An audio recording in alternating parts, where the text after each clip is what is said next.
The enormous spacecraft Luminous Discovery drifted silently through the darkness of space. Commander Vextall stood on the bridge, all four of his eyes fixed on the blue-green planet growing larger on the view screen.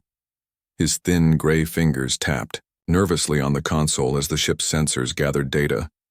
"Commander, these readings must be incorrect," said Science Officer Zinvora, her tentacles waving in agitation. "The atmosphere contains nearly 21% oxygen. The gravity is 9.8 meters per second squared. The temperature ranges from 50 to plus 150 degrees Celsius depending on location.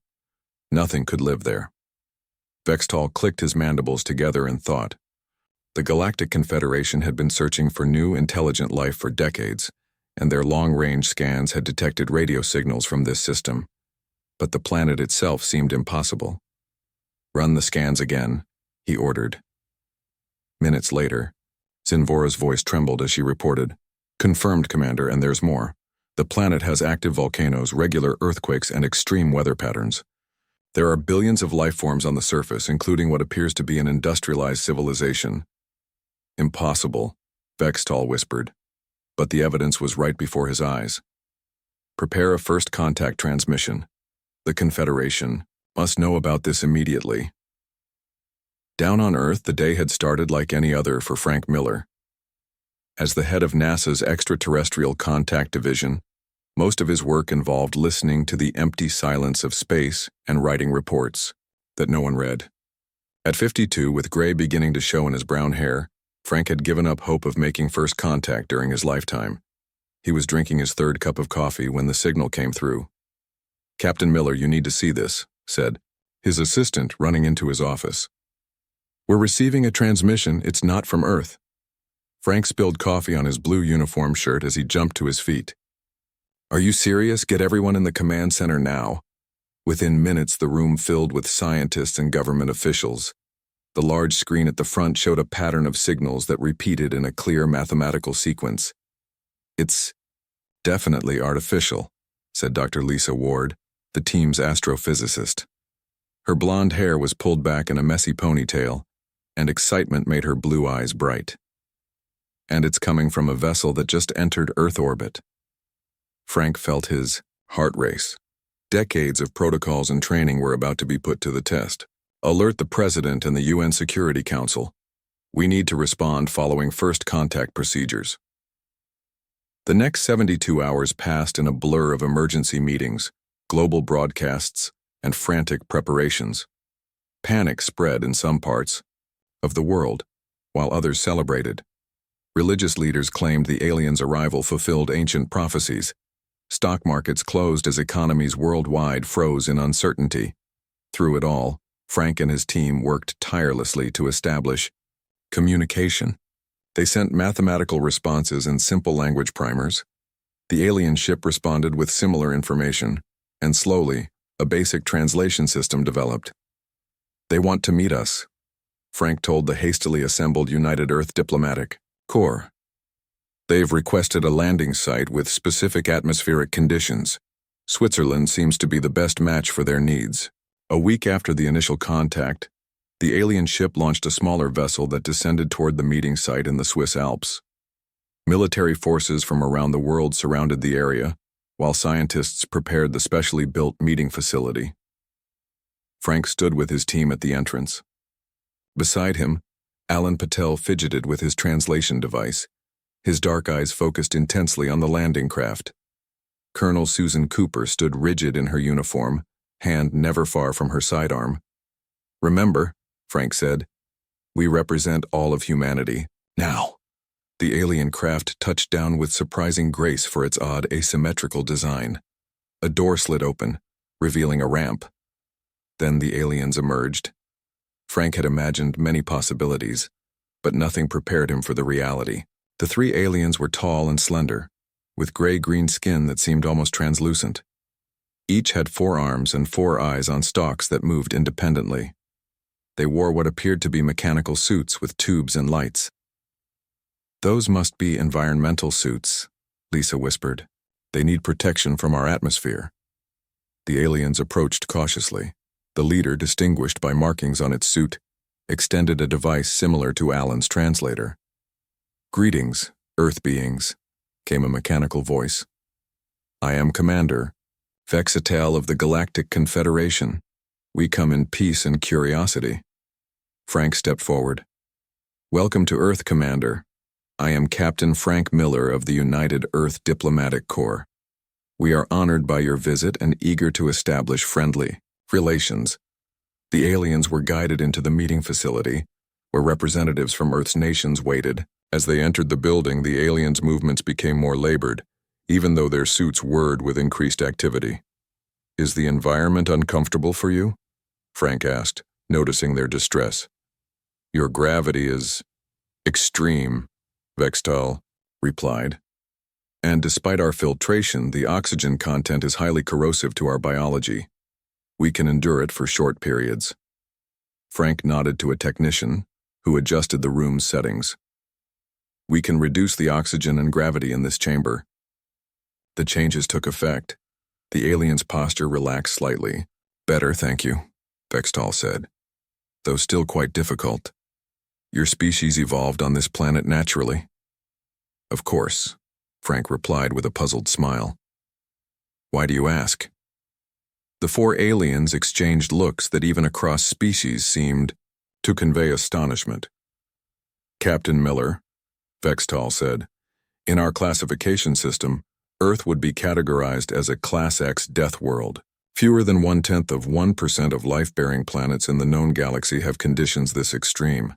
The fact that intelligent life evolved here is remarkable. Lisa stepped forward, her scientific curiosity piqued. What makes Earth so extreme to you? Everything, another alien answered. Your gravity would crush most sentient species. Your oxygen atmosphere would corrode their tissues. Your temperature variations would cause thermal shock. The radiation from your sun would damage cellular structures. Your tectonic activity would make stable civilization impossible. As if to emphasize the point, one of the aliens watched in horror as Frank casually took a drink of water from a glass on the table. You consume dihydrogen monoxide? The alien asked, all four eyes widening. Willingly? Frank looked at the glass confused. You mean water? Yes, we need it to survive. Our bodies are mostly water. Water is a universal solvent, Vextal explained. It breaks down countless compounds. Most species would never let it inside their bodies. The meeting continued for hours, with each revelation about human biology and Earth's environment causing more amazement among the aliens. They were shocked that humans could survive with only one heart, that they required sleep, that they regularly endured pain and continued functioning. As the first meeting concluded, Vextal turned to Frank. We came expecting to find a primitive species needing guidance. Instead, we have found something unprecedented, a sentient species that thrives in conditions that would kill most life forms in the galaxy. Frank wasn't sure if that was a compliment or not, but he smiled anyway. We look forward to learning more about the Confederation and finding our place in the galactic community. As the aliens returned to their ship, Frank heard Vextal say to another alien, How do humans even survive? On this death world? They must be insane. Frank grinned. This was just the beginning of humanity's greatest adventure. 6 months passed since the aliens first landed on Earth. The world had changed in ways no one could have imagined. Nations that had been enemies for generations now worked together, united by the knowledge that humanity was not alone in the universe. Scientists from every country shared discoveries as they learned more about the Galactic Confederation. Dr. Lisa Ward sat in her office at NASA, reviewing the latest data from the alien ship. Her desk was covered with reports, strange devices, and half-empty coffee cups. She pushed her blonde hair out of her eyes and tried to focus, despite having been awake for nearly 20 hours. A knock on her door made her look up. Frank Miller entered, looking as tired as she felt. You should get some sleep, he said, concerned about the dark circles under her eyes. Lisa shook her head. Can't sleep now.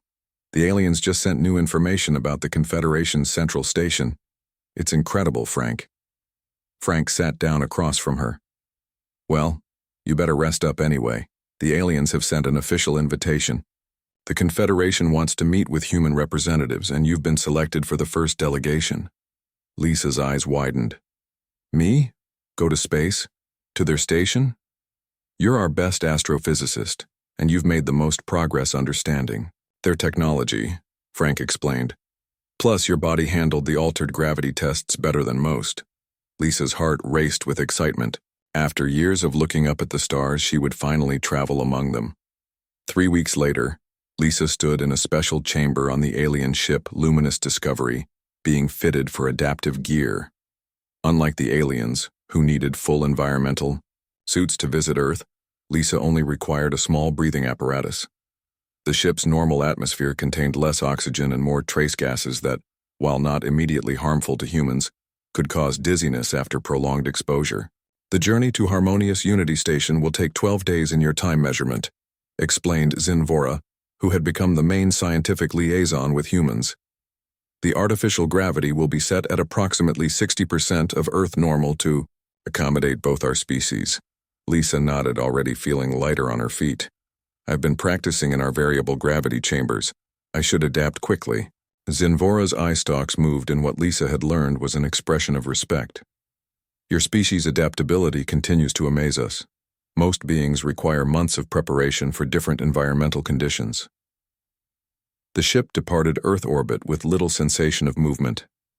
Lisa spent the journey learning about the Confederation, which consisted of over 200 sentient species from across the galaxy. She discovered that most evolved on what the aliens called nursery worlds, planets with stable climates, minimal geological activity, and carefully balanced ecosystems. These worlds gently nurture the evolution of life, Zinvora explained during one of their daily sessions. Species develop in harmony with their environment without the extreme pressures found on worlds like Earth. So what makes Earth so different? Lisa asked. Everything, Zinvora replied. Your planet has constant geological upheaval, extreme weather patterns, high gravity, radiation, and an oxygen-rich atmosphere that would be toxic to most species. Your evolutionary history is shaped by constant survival pressure and predator-prey adaptations that are rare elsewhere. Lisa thought about Earth's history, how life had survived 5 mass extinction events and continued to evolve and adapt. Perhaps Earth's harshness had shaped humanity in ways she'd never considered. When they finally arrived at Harmonious Unity, Lisa gasped at her first view of the station. It was enormous, like a small moon, with sections that rotated at different speeds to create varying gravity environments. Ships of all shapes and sizes docked at its many ports. The station hosts representatives from all Confederation worlds, Zinvora explained. Each section is designed to accommodate different biological needs. Lisa's quarters were in a section designated for species with similar requirements to humans. Even so, she noticed the air was thinner, the gravity lighter, and the lighting dimmer than she was used to. These were the most comfortable conditions the Confederation could offer oxygen breathers, yet Lisa found herself constantly adjusting. On her 3rd day aboard, Lisa attended the formal introduction of humanity to the Confederation Council. She wore a simple blue uniform that identified her as a scientist, while diplomats from Earth wore more elaborate clothes to signify their status. They entered a vast chamber where hundreds of different species observed them from various environmental bubbles and enclosures. The head counselor, a being named Torleth with a crystalline body structure, welcomed them formally. The discovery of intelligent life on a Class X Deathworld is unprecedented. We welcome humanity and look forward to learning from your unique perspective. After the ceremony, Lisa met representatives from many worlds during what humans would call a reception. Each interaction brought new surprises. A gaseous entity named Zorlak hovered near her, speaking through a translation device. Your species sleeps. You voluntarily enter a state of unconsciousness for a third of your day, with predators around? Well, yes, Lisa explained, though we usually sleep in protected shelters. And you ingest other life forms for energy? Through an internal tube? With acids? Asked another alien, this one resembling a giant insect. That's how eating works, yes, Lisa replied. Increasingly aware of how bizarre human biology seemed to the galactic community, the questions continued throughout the event. Aliens were shocked that humans could break bones and heal them, that they gave birth to live young, that they could survive injuries that would be fatal to most species. Each revelation about human biology caused more amazement among the gathered representatives. Your kind evolved on a world where the very air is corrosive, where crushing gravity constantly pulls you down, where extreme temperature variations would kill most species, and where geological instability could destroy your habitats at any moment, summarized a diplomat from a water world. And yet you not only survived but developed space travel and complex civilization. It is difficult to comprehend. As the reception continued, Lisa overheard two aliens discussing humans in what they thought was private communication. They're practically invincible compared to most species, one said. They can survive radiation levels that would kill us instantly. They can continue functioning with injuries that would be fatal to our kind. And their psychology, the other, replied. They thrive on risk and exploration. Most species avoid danger, but humans seem drawn to it. They're fundamentally different from any species we've encountered. Lisa smiled to herself. On Earth, humans never thought of themselves as particularly tough or resilient. They were just people, living normal lives on their home planet. But here, among the stars, she began to see humanity through alien eyes, as remarkable survivors of a world that should have killed them long ago. Later that night in her quarters, Lisa recorded a message to send back to Earth. Frank, you wouldn't believe how they see us here. To them, we're like superheroes, evolved from a planet that would kill most alien life instantly. They keep asking how we survive on our Deathworld. I'm starting to wonder if Earth's harshness is actually humanity's greatest strength. As she prepared for sleep, another concept that fascinated many aliens, Lisa looked out her viewport at the vast expanse of stars. Humanity had just taken its first steps into a much larger universe, one where their supposed weaknesses might prove to be their greatest advantages. 1 year had passed since humanity joined the Galactic Confederation as probationary members. Earth had changed rapidly, with alien technology helping to solve problems like pollution and disease. In return, humans began working alongside aliens on various projects across the galaxy. Their unique ability to survive in harsh conditions made them valuable team members, especially in dangerous environments. The research vessel Horizon drifted in orbit around Kepler 22b, a large moon circling a gas giant in a star system 30 light-years from Earth. Captain Ethan Ross stood on the bridge watching the swirling storms on the planet below. At 38, with short brown hair and a strong build, Ethan had spent most of his adult life exploring space for NASA.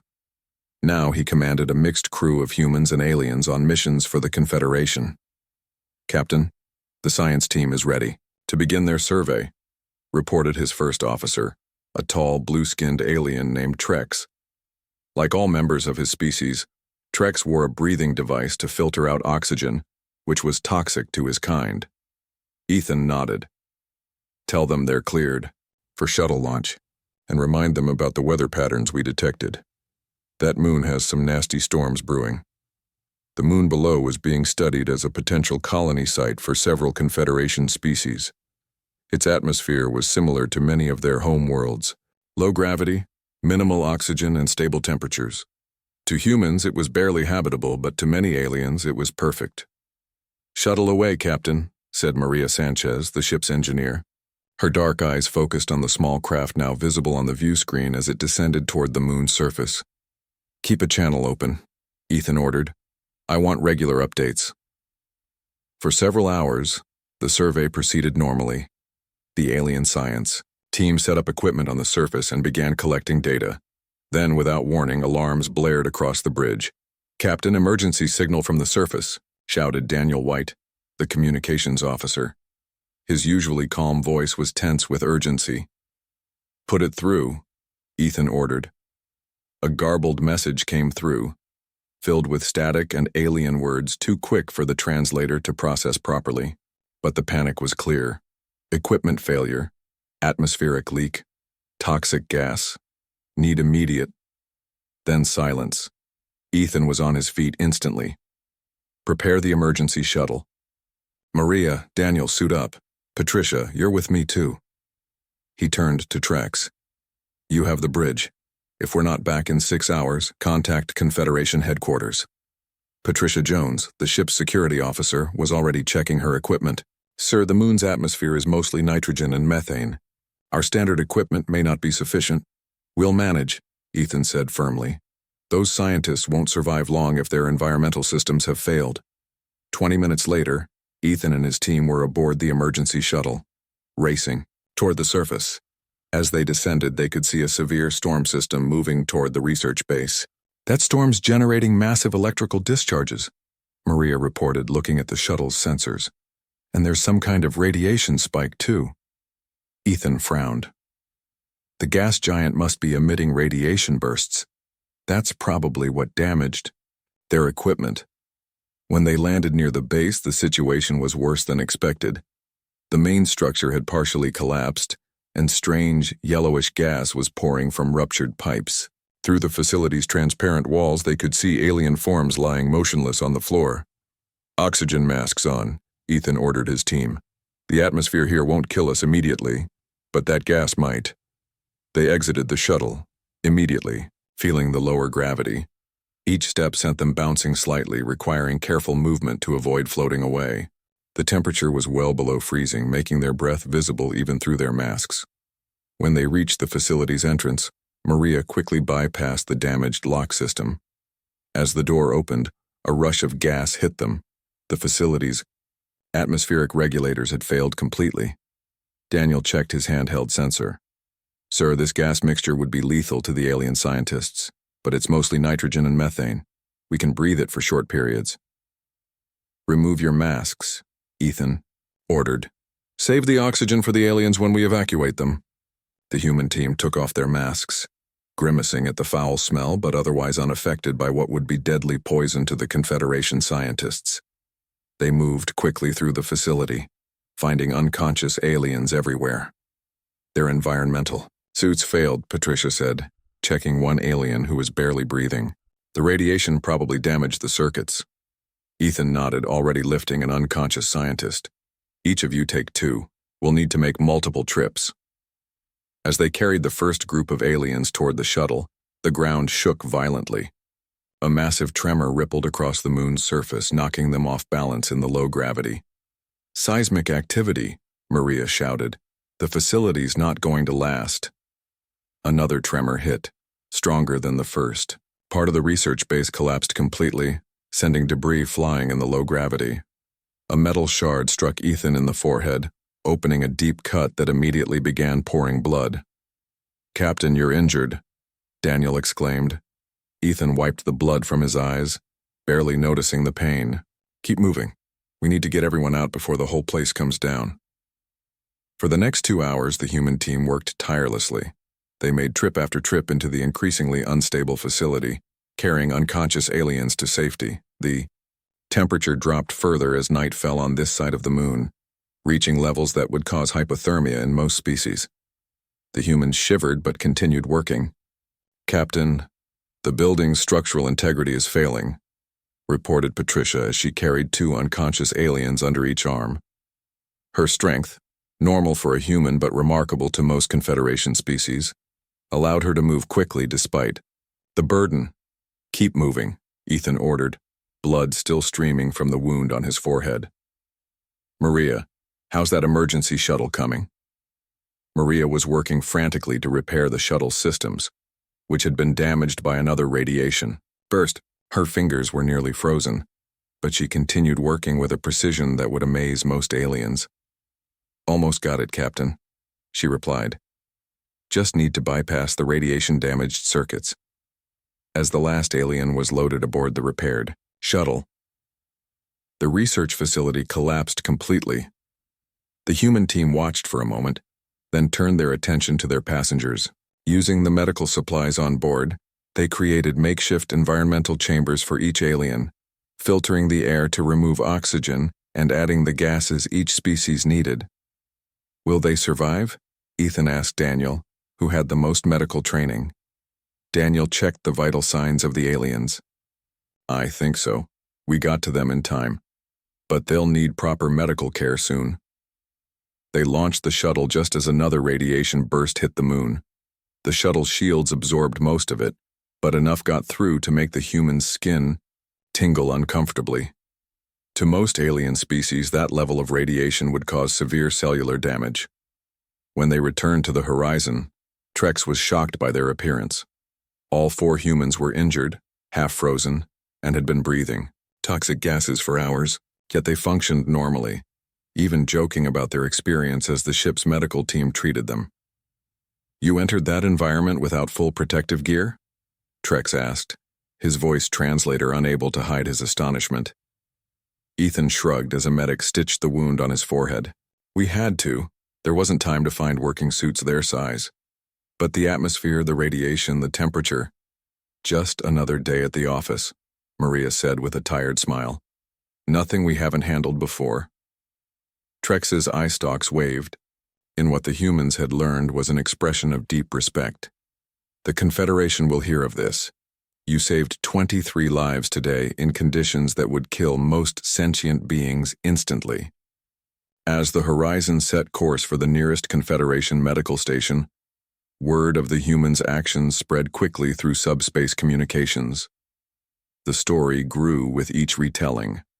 How the Deathworlders had survived poison, radiation, and cold that would kill most species. How they had carried aliens twice their size to safety. How they had continued functioning despite injuries and environmental hazards. Across the Confederation, the question was asked again. How do humans even survive on that death world? They're insane. But now the question carried a new tone, one of gratitude and growing respect. 3 years after first contact, the Galactic Confederation faced its greatest challenge. Reports from the outer systems brought disturbing news of a previously unknown species called the Vorax. They had emerged suddenly from an unexplored region of space and begun systematically conquering worlds at the edge of Confederation territory. Admiral John Baker stood before the Confederation Council on the space station Harmonious Unity. At 55, with gray hair and stern blue eyes, John had spent his life in the United States Navy before being chosen to lead the newly formed United Earth Defense Force. Now he faced an audience of over 200 alien representatives, most watching him through environmental barriers. The Vorax have captured 12 Confederation outposts in the past 60 days, John explained, pointing to a holographic map. Their technology isn't significantly more advanced than ours, but they possess natural advantages that make them formidable opponents. The head counselor, Torleth, shifted his crystalline form in concern. "What advantages do you mean, Admiral?" "According to intelligence we've gathered, the Vorax evolved on a high-gravity, high-radiation planet with a corrosive atmosphere," John replied. "Their world makes Earth look like a vacation spot. They're physically stronger than most Confederation species and can survive environments that would kill your soldiers instantly." Murmurs spread through the chamber. The Confederation species, evolved for peaceful existence on gentle worlds, had little experience with warfare. Their military forces were primarily ceremonial, or focused on scientific exploration. "We've lost contact with the colony on Proxima Centauri B," reported a blue-skinned diplomat. 3,000 colonists and a defense fleet of 12 ships. Just gone. John nodded grimly. "The Vorax don't negotiate. They don't take prisoners.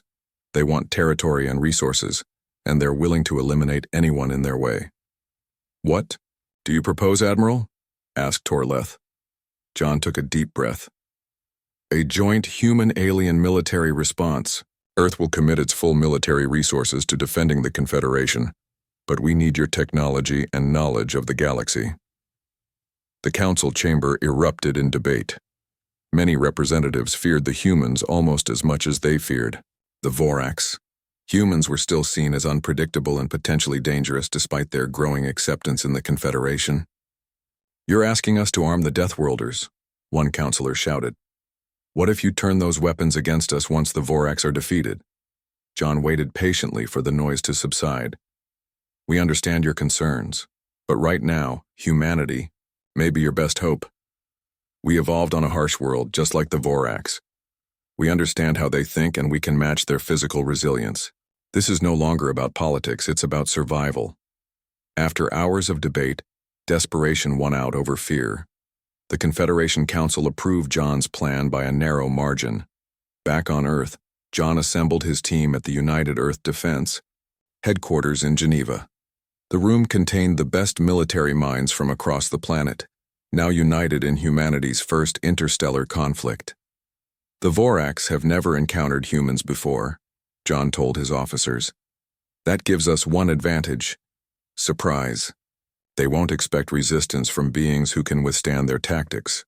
Laura Green, a tactical expert with short red hair and intense green eyes, pointed to data scrolling on her tablet.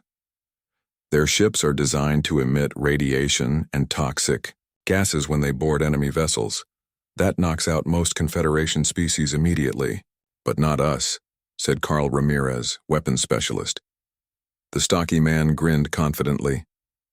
We can function in radiation levels that would kill most aliens, and our lungs can filter out many toxins naturally.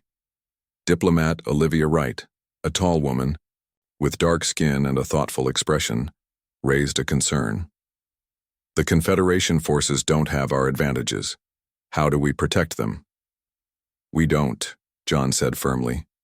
We fight alongside them, but humans will take the lead in direct combat. We'll train Confederation forces in human combat techniques, but their primary role will be support and technology. For the next month, human military experts trained alien forces. The aliens were shocked by human warfare, the violence, the calculated risks, the willingness to endure pain and injury to achieve objectives. Concepts like guerrilla tactics and psychological warfare were completely foreign to species evolved for cooperation rather than conflict. Finally, the day came for the first major engagement. The Confederation Human Allied Fleet intercepted a AIDA Vorax battle group near the Tau Ceti system. John commanded from the flagship Defiant, a hybrid vessel combining human military strategy with Confederation technology. As the fleets engaged, the Vorax unleashed their standard tactics: radiation bursts, atmospheric weapons, and extreme temperature fluctuations. Confederation crews began collapsing at their posts, their environmental systems overwhelmed. Environmental systems failing on decks 3 through 7, reported a Confederation officer before slumping unconscious at his station. We'll handle it, Laura responded, as she and her human team continued operating without environmental protection. The radiation levels made their skin tingle, and the toxic atmosphere burned their lungs, but they remained functional. The Vorax, detecting that parts of the Allied fleet were still operating despite their environmental attacks, changed tactics. They launched boarding parties against the Defiant, expecting to find weakened resistance. Instead, they met humans. The first Vorax boarding party broke through the outer hull of the Defiant and stormed into the corridor. They were tall, muscular, beings with thick gray skin and 4 yellow eyes. Their natural armor deflected most conventional weapons, and they moved with surprising speed despite their bulk. John led a team of human marines to repel the boarders. The Vorax fired weapons that released clouds of corrosive gas. To their shock, the humans simply held their breath and kept fighting. They're breaking through the port shields, a Confederation officer reported before collapsing from atmospheric degradation. Fall back to position Delta, John ordered his human troops. Use the electromagnetic pulse grenades. Their armor may be tough, but their tech is vulnerable. The battle raged for hours. The humans suffered injuries that would kill most species, yet continued fighting. They adapted quickly to Vorax tactics, something the enemy had never experienced before. The Vorax, used to enemies who collapse quickly in harsh conditions, were unprepared for opponents who matched their physical resilience. John led a bold counterattack, boarding the Vorax command ship. His team moved through toxic environments that would kill even protected Confederation soldiers. They fought their way to the bridge, suffering wounds but pushing through the pain in a way the Vorax had never witnessed from their previous opponents. When John finally confronted the Vorax, Commander, both were injured and exhausted. The alien towered over him, its 4 eyes studying the human with a new emotion: uncertainty. Your kind are not like the others, the Vorax commander growled through a translation device. You do not fall when the air turns poison. You do not die when radiation fills the room. You continue fighting with broken bones and bleeding wounds. John stood firm, ignoring the pain from his own injuries. We come from a world that tried to kill us every day of our evolution. We learned to survive. We learned to adapt. And we learned to protect those who cannot protect themselves. The battle ended with the first Vorax defeat. Their command ship was captured, and their battle group scattered. The cost was high. Many Confederation allies lost, human casualties in the dozens, but it was a victory that changed everything. As medical teams treated the wounded, word of the humans' actions spread throughout the Confederation. Stories told of humans fighting through poison and radiation, of continuing despite injuries that would kill most species, of tactical thinking that outmaneuvered the physically superior Vorax. The Vorax, meeting humans for the first time, were stunned to encounter beings who could match their physical capabilities and exceed their tactical thinking. Their reports back to their homeworld carried a warning about these new enemies, the Deathworlders who called themselves humans.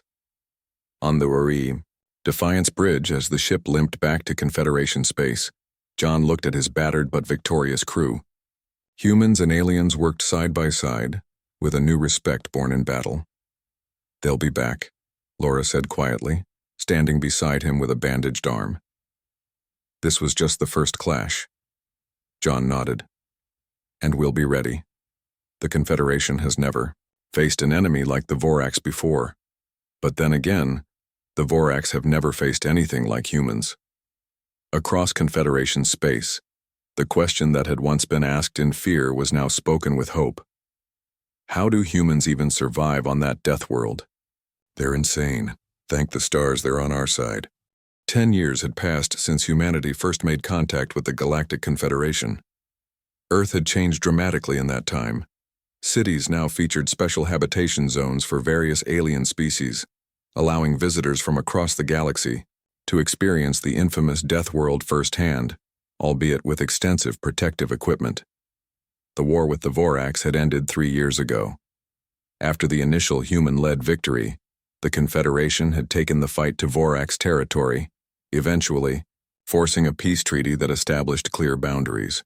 Humans had played a crucial role throughout the conflict, serving as frontline soldiers, emergency responders, and negotiators who understood the Vorax mindset better than any other Confederation species.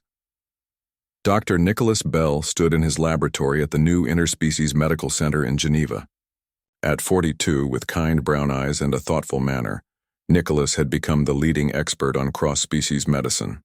His walls displayed his numerous awards, including the Confederation Medal of Scientific Excellence, the first ever given to a human. The results are fascinating, Nicholas explained to his mixed team of human and alien researchers. Human neurological responses to stress are fundamentally different from most galactic species. On the large screen, brain scans showed side-by-side comparisons of human and alien responses to various stimuli. The alien researchers watched with interest through their environmental suits. Most Confederation species evolved to avoid stress and danger, Nicholas continued. Their brains shut down non-essential functions when threatened, focusing solely on escape. Humans, however, show increased activity across multiple brain regions when faced with danger. Is this why humans can continue functioning under conditions that would incapacitate most species? Asked Zeltor, a slender alien researcher with silvery skin. Nicholas nodded. Partly. Our bodies produce chemicals like adrenaline that actually enhance our performance in dangerous situations. What disables other species often makes humans temporarily stronger, faster, and more focused. Remarkable, Zeltor whispered. Evolution on a death world created not just physical adaptations, but psychological ones as well. The laboratory door opened, and Kevin Wright entered.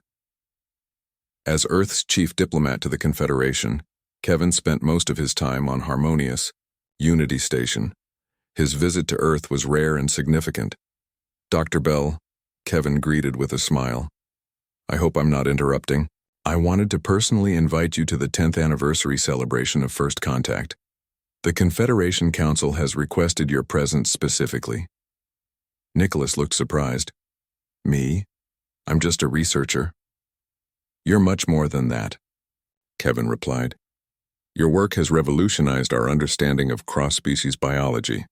Thanks to you, we've developed medical treatments that work across different physiologies. You've saved countless lives, both human and alien.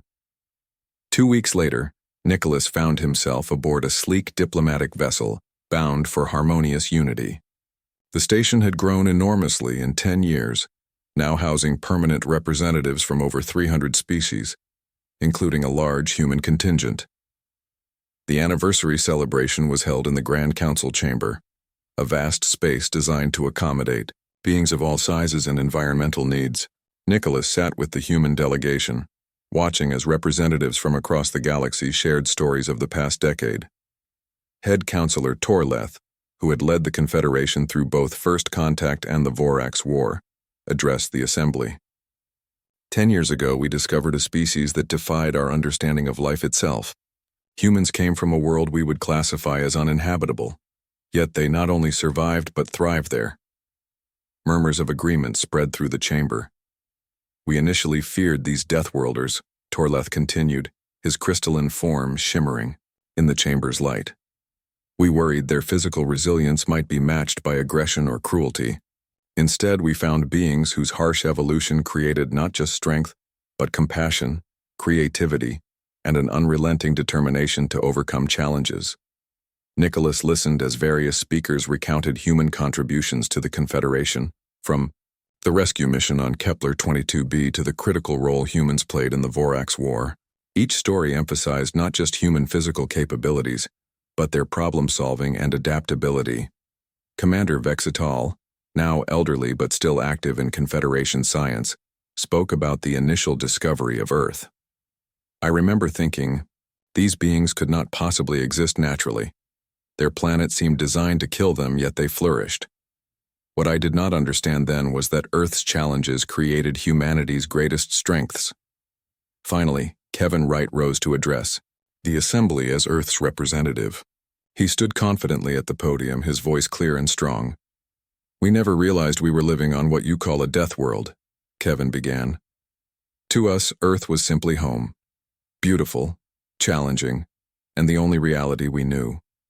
What you see as our insanity, our willingness to take risks, to explore, to keep going when logic says to stop, we see as the essence of being human. The chamber was silent, every being focused on his words. Perhaps the greatest gift of evolving on a death world wasn't our physical adaptations but our refusal to accept limitations. We look forward to bringing that perspective to our shared future among the stars. As Kevin returned to his seat, the chamber erupted in the various sounds of alien approval, from clicks and whistles to harmonic tones and flashing lights. Even the most skeptical members of the Confederation had come to understand that the Deathworld humans weren't just surviving members of the galactic community, they were essential to its future. After the ceremony, Nicholas found himself surrounded by alien scientists eager to discuss his latest research. He had recently discovered that human creativity, the ability to imagine new solutions and possibilities, was directly linked to their evolutionary need to overcome constant threats. On worlds where survival is easy, innovation happens slowly, Nicholas explained to the gathered researchers. Species don't need to develop new solutions when old ones work perfectly well. But on Earth, conditions changed constantly. We had to adapt or die. This explains much about human art and culture as well, noted a blue-skinned historian. Your stories are filled with conflict and resolution, your music with tension and release. Even your recreation often involves artificial challenges. Nicholas smiled. We climb mountains just because they're there. We explore oceans just to see what's below. We're driven to push boundaries, even when there's no immediate need. Later that evening, Nicholas stood at a viewport overlooking the vast expanse of space. Earth was visible as a small blue dot in the distance, looking peaceful and harmless from so far away. Admiral John Baker, now retired from active service but serving as a military advisor to the Confederation, joined him at the window. "Quite a view," John said, his once dark hair now completely gray. Nicholas nodded. "It's strange to think that our little Deathworld changed the course of galactic history." "Not the planet," John replied. "Its children. We brought something the Confederation needed. Not just our physical strength, but our perspective. We see possibilities where others see dangers. We find solutions where others see only problems." As they watched, a new ship arrived at the station, a vessel of unique design combining human and alien technology. It was the Unity Explorer, the first of a new class of ships designed for the most dangerous missions. Its crew was mixed, but its captain was human, chosen specifically for the human ability to adapt to the unknown. 10 years ago, they called us insane for surviving on our Deathworld, Nicholas said quietly. Now they send us first into the unknown because of it. John smiled. Turns out what they called insanity was exactly what the galaxy needed. Across the station, in the diplomatic quarters, Kevin finished recording his report to Earth's governments. His final words summed up humanity's journey from isolated Deathworlders to vital members of the galactic community. The very conditions that should have killed us made us who we are. Our strength was born from struggle, our innovation from necessity, our unity from shared challenges. What was once our greatest disadvantage, evolution on a Deathworld, has become our greatest contribution to the stars. The once feared Deathworlders had become the Confederation's greatest asset.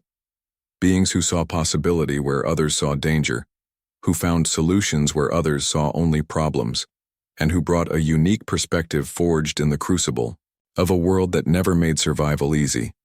The humans' so-called insanity, their capacity to endure, adapt, and overcome, had become their greatest gift to the galaxy.